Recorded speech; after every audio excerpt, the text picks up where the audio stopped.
times in its history. The first two times being from Native Americans and settlers fighting. Then the last time being when two young boys were playing matches on the 4th of July. They started a trash can fire that overnight burnt down the entire city, leaving 10,000 people homeless.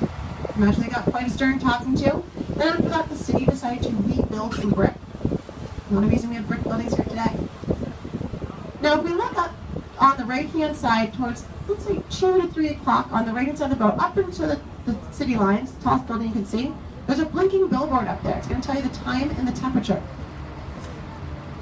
So it's going to be up in the middle, more towards 2 o'clock. Sorry about that. So that is actually the only billboard you're going to see here in the state of Maine.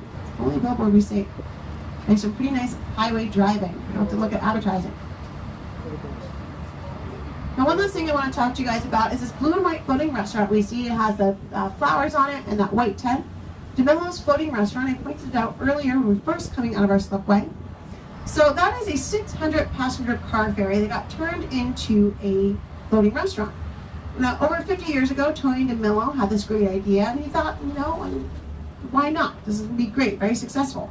Well, he went to the bank and he asked them for a $150,000 loan to convert this boat into a restaurant. Well, the bank said no. They thought he was crazy. And the reason for that is because this area used to be really dangerous. It was all boarded up. The police would not even want to come down here. So the bank thought, who was going to want to come and get dinner at a place they could get punched in the face? That just does not make sense. Well, Tony DeMillo did not take no for an answer. He ended up writing a letter to all of his friends asking for a $1,000 donation. In return, they get a $1,200 credit to the restaurant and their name on a plank on the inside called the Plank Club. It took them 30 days to raise $150,000. Pretty impressive friend group. Now the rest is history, and this restaurant is the most successful restaurant in the state of Maine. Last year, pulling in around $7 million revenue. Once everyone saw the success that Tony DeMillo was having here, everyone wanted a piece of that action. So that's why you really see our waterfront like it is today. Now this does bring our tour of Casco Bay to a conclusion. I'd like to thank you guys all for coming out today. It was absolutely beautiful on the water. We got to see a lot of cool things out today. If you could just do myself and Maggie one last favor, if you could just remain where you are. Captain Paul will get on the microphone. He'll let you know it's safe to leave. But Maggie and I need the bottom right-hand side of the boat to be clear so we can safely tie up the boat.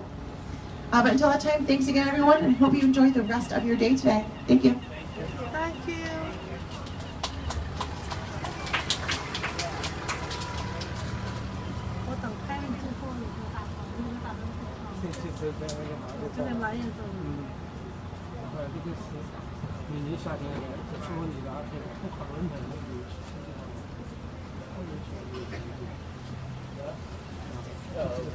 从下里不是那种，就那浅蓝色、深蓝色那个。